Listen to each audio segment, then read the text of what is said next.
تا واش عرفتي باللي في البدايات ديال القرن 19 العالم عرف تحولات اقتصاديه واجتماعيه وماليه وفكريه، فكيفاش وبسبباش ديال الكتاب المنتبع الاخر وتبعني. أنس إبراهيم أنس إبراهيم. وباش نفهموا الدرس خاصنا نجاوبوا على الاسئله اللي ديما كتطرح في الدروس، فشنو هما مظاهر التحولات الاقتصاديه والماليه في العالم الراسمالي، وشنو هما مظاهر التحولات الفكريه والاجتماعيه اللي كانت مع التحولات الاقتصاديه، وشنو هما التيارات اللي اثرت هذه التحولات في المجال الاقتصادي. وبالضبط شوف ركز معايا مزيان حيت غنزرف في هذه الاختراعات، وبالضبط في ميدان الطاقه ووسائل النقل بانت قطيره ستيفن وآلات الحصاد والمطرقه البخاريه والمصباح مع توماس اديسون. اما في ميدان التعدين بان انتاج الالومنيوم وفران مارتن والديناميت. اما في الكيمياء بانوا الاسمده وبان التلقيح والاسبرين. هذاك اللي كيتش كيفاجئ عليا داك وبانوا اختراعات اخرى بحال الباتري والتليفون، وتعرض اول شريط سينمائي في 1895. اما في الميدان الفلاحي دخلت المكننه حيت تقدم المجال الصناعي بشكل كبير ولا المردود كثير، ولاو الفلاحين كيعتمدوا على الزراعات الكيماويه وبانت الاسمده الكيماويه حتى هي، وتطورات التقنيات الفلاحيه، فما بقاش نظام اراحه الارض تحيد وجا بلاصتو التناوب الزراعي. كيفاش ما فهمتش؟ انا غنشرح لك كيفاش. قبل كانوا الفلاحين كيديروا نظام اراحه الارض، واللي هو ان هذا العام كيزرعوا البصله وكيخليو الارض ترتاح عام ولا عامين عاد كيزرعوا فيها البصله ولا شي حاجه اخرى، يعني الارض كترتاح. اما نظام التناوب اللي ولا دابا هو هذا العام كيزرعوا البصله وكيحصدوها، موراها ديريكت كيزرعوا الدلاح، وموراها ديريكت كيزرعوا مطيشه، يعني الارض ما كترتاحش نهائيا. ولكن كيخلي هذا الشيء المردود يكون كثير وبزاف.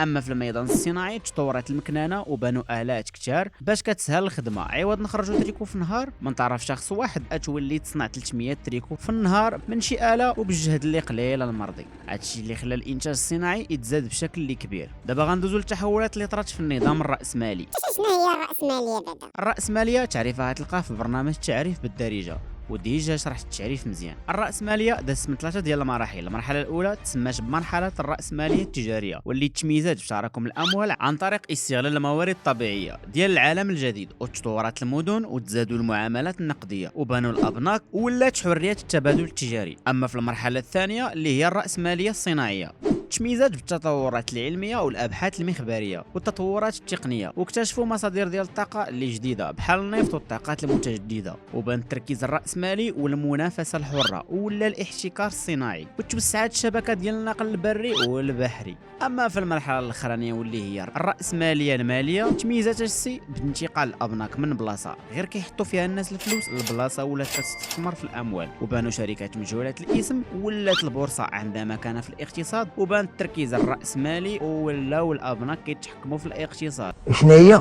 عاودة دابا بقاو لينا التحولات الاجتماعيه والفكريه في العالم الرأسمالي. نبداو بالتحولات الاجتماعيه. العالم الرأسمالي عرف نمو ديموغرافي وكثاروا السكان بزاف، بحال فرنسا ولاو سكانها في 1901 اكثر من السنوات اللي فاتوا. اما بريطانيا انتقل عدد سكانها من 10 مليون في 1801 حتى 38 مليون نسمه 1901، ولاو السكان كثار في المدن كثر من القرى، وتزاد النفوذ ديال الطبقه البرجوازيه وتدهورات الطبقه العماليه. اما بالنسبه للتحولات الفكريه بان التيار الاشتراكي باش يدافع على العمال وينتقد الاستغلال الطبقي والبؤس اللي كيعاني المجتمع، وبانت الاشتراكيه العلميه واللي هي تيار اشتراكي بان مع كارل ماركس وفريدريك، وكيدعي فيها كارل ماركس بالملكيه الجماعيه والتحد ما يملك حتى شي حاجه. وهذا الشيء اللي هضرنا عليه حتى هو في برنامج التعريف بالدارجه وشرحت النظام الاشتراكي مزيان. دير بوز تفرج فيه وعاود رجع. وكيدعي حتى بالقضاء على الصراع الطبقي. هادشي غيخلي تبان الحركه العماليه والتنظيم النقابي، واللي خلاها تبان البرجوازيين كيخدموا العمال لساعات طويله واجور قليله، والراحه ما كايناش الا شويه فاش كيرتاحوا، وكاين كاع اللي كيموت مسكين وسط الخدمه. هادشي غيخلي يبانوا النقابات والجمعيات باش يدافعوا على العمال، وبالفعل دافعوا الجمعيات والنقابات على العمال، فنقصوا السوايع ديال العمل وتزاد الشهريه ولا التعويض على الهرس ولا شي لعبه بحال هكا. هادشي هو اللي كيسميو اكسيدون ترافاي. 15 يوم ديال ريبيتيسيون لا قبل هاد الكلمه لا قبل، ولاو كيشدوا نهار ديال الراحه واللي هو الحد.